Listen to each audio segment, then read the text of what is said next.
Ali here at MindWaveMeditation.com, and in this video we're going to learn how to break out of the trance of life. We all get caught in a trance, even if you don't want to admit it. We all do. We all get caught in the trance of life. The trance of life could be falling into the trap of staying in the future. Oh, what's going to happen with the world? The world is crazy and like things keep on changing and everything is just constantly changing. We get trapped in this pull of the future, like it's kind of like or we might be one of those that gets trapped in the past. I keep on talking about this past future stuff.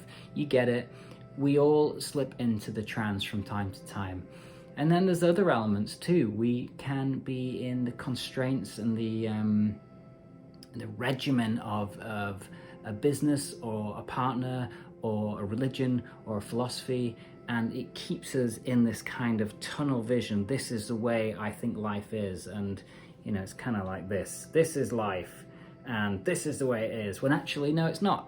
Look, there's loads more stuff, and maybe sometimes our own ideologies or beliefs or morals, values, and maybe not the whole picture. But you know, we're also stubborn generally, or I am anyway. Oh, self-talk. Sometimes in the past I've been very stubborn. I choose not to be so stubborn. I'm more open to other thoughts, beliefs and suggestions. But anyway, in this video we're going to talk about how to just tap out of that real quick, and I'm just going to share a little story. So comment down below, tell me who you are. Who am I speaking to? This is just, I don't want this to be just me talking to my camera. Who am I talking to? Tell me below where you're currently living, how you're doing. Let me know where you are. I want to see everybody around the world where we're actually, who is here under this YouTube umbrella. I don't know. And like the video, share the video, all that jazz. I'll see you in a bit. And just like that, we're back. We're here in the room, ready, right here, right now. I'm going to share this little story, and you might have heard it. It's most probably going to be my version of it. But this story is in every good Zen spiritual book that I've read. You hear it over and over again just because it's so simple and it's so profound that you need to hear it too. So this is a story of the two monks. And in a nutshell, there's two monks. They're traveling together. There's the old wise monk, and then there's the young monk who's maybe a little bit more kind of curious and, you know, playful in his youth. And they're traveling along and they come to a river, and the river's really choppy. It's all like, you know, big time choppy. And they're okay because, you know, they've done this loads of times and they know how it goes. They know the steps. But they see this woman, and this woman's like, hey, can I have some help over the river? Now, as I'm saying that, I realize that sounds massively sexist, but for the sake of this old traditional story, you know, these monks have done this journey so many times, they can do it with their eyes closed. This woman, she's new to this river, this choppy river. She doesn't know where the steps are to step. You know, she could one little step, she's down the river. So the monks share this glance, and it's a glance of, we're not allowed to touch women due to our very traditional religion, and we're not permitted to do that. So what's the situation here? And the old monk, without hesitation, goes over to the woman, pops her on her shoulder, goes over the river, because he knows how, he knows which steps, plonks her down. You know, she's like, oh my God. He's like, don't worry about it. He comes back, the young monk joins him, and then they go along the way. Now, the young monk is pissed. Excuse my French. He's not happy at all. And the old monk's very aware of this, but they walk in silence for 3 hours, and the old monk can feel the young monk just boiling over. And eventually the young monk just loses it. He's like, oh, look, right, here's the deal, old monk. What the hell, you know, I'm learning all this stuff, I'm studying under you. And then, oh, this woman comes along and she's like, oh, give us a hand. And you're just straight over there. You don't even think about it. You're just like plonking her over. You take her across. You forget about all of the stuff that we're apparently meant to be doing. Not touching women, for one, right? Not in a weird way, just like in a kind of literally physical way, because it messes, yeah. It all went out the window, and this young monk is really, really not impressed with the old monk, who he's adored and he's been like idolizing and he's fascinated by, because of, you know, the years and experience he's had, and you know, his mentor. And so he's really hurt. He feels disrespected. He feels like, what is he learning all this? Who is this guy? Like, he's just throwing out the rule book. And so he says to the old, you know, he says all this to the old wise monk, and he's not happy about it, and he wants his answers, and he wants his answers now. And the old wise monk turns round to him and says, what does he say? This is my version of the story, so he could say anything really. But he basically says, oh, I put that woman down 3 hours ago on the bank by the side of the river. Why are you still holding on to her? Mic drop. Big time. Big, massive mic, big, massive drop. Kapow. And, I mean, the moral of the story is, first of all, never question an old wise monk, because, you know, they're going to come out with something pretty profound, and, you know, never test an old wise monk.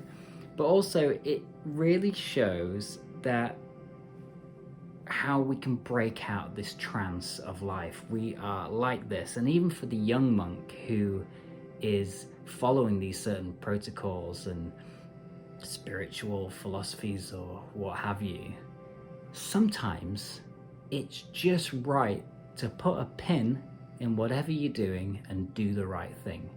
And, you know, we all get to choose what the right thing is, but sometimes it's just right to put a pin in what's happening, or maybe take the glasses off, the spiritual glasses off, and have a look around, and, you know, check in with yourself before putting them back on. I do that with this stuff, gabbing about all this sort of stuff. I take the glasses off sometimes. I'm like, because if we keep these glasses on, if I keep banging on about all this stuff and you know, and I don't take the glasses off to check in with myself and see where I am and how I feel about what I'm talking about, I don't go into manifestation and all that sort of stuff yet. But there's a reason for that. We're warming up. We're warming up to the really big time, crazy, heavy stuff. But it's breaking out the trance of life. It's breaking out of, it's suspending your beliefs, your morals, your values, sometimes, if it's needed to happen. And, you know, I don't eat meat, but I know that if I was stranded somewhere and it was a life and death situation, and maybe, I don't know, middle of nowhere, someone takes us in, haven't eaten for days, and they cook us a tuna bake, I'm gonna eat the tuna bake. It's gonna happen. I'll maybe say a little prayer first, you know, for the animal. But it's just about looking at life and just deciding that everything that we know and we think we know and we believe and we stand by, sometimes we need to just kind of check in and check if that's still right, or if we can kind of put something on a shelf for the time being for the greater good of something bigger or a different reason. Now, the other thing that really resonates from the story is it shows us how we can hold on to something for 3 hours in this case, just building it up until suddenly we pop. It reminds me of an old joke, which I've actually forgotten what the joke is, but I remember the point of it. It was something about the guy wants to come and borrow the lawnmower from the neighbor, and he's just about to do it. And before he does, he's like, you know what, no, the guy's wife, I've got a problem with the guy's wife. And he creates this story in his head about the guy's wife. And he's like, no, I need the lawnmower because, yeah. So he's going over to ask for the lawnmower, but then he's thinking about the guy's wife and how they don't get on and all this back and forth. And he gets so angry that by the time he gets to the door, he knocks on the door. He goes, I don't even want your lawnmower. And the guy's like, what? hey Tom. Forget it. And we all do this sometimes to some extent. We build up these stories or these things that we're really angry about, or these problems, and we build them up, and they belong to the past or the future or a combination of the two, and we allow them to build up like a pan boiling. And in the case of the guy asking for the lawnmower, he's lost touch with reality. He's in the trance of life. He's caught up in the past and future story. And we create these new concoctions and these new versions and replay them over and over again. That's the trance. That's the trance. And for the young monk in the story, if he was as wise as the old wise monk, he maybe would have said to the old wise monk straight away, hey dude, what's the deal with the woman? And then the guy would have explained. Yet he built it up for 3 hours, just getting into anger, resentment and pain and frustration, like the lawnmower guy too. So where do you do this in life? Where do you build up these stories, these resentments? Do you have any animosity with any old friends? Do you have an old argument that keeps just going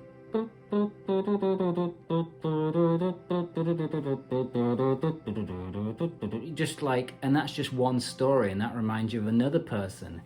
Do you do that?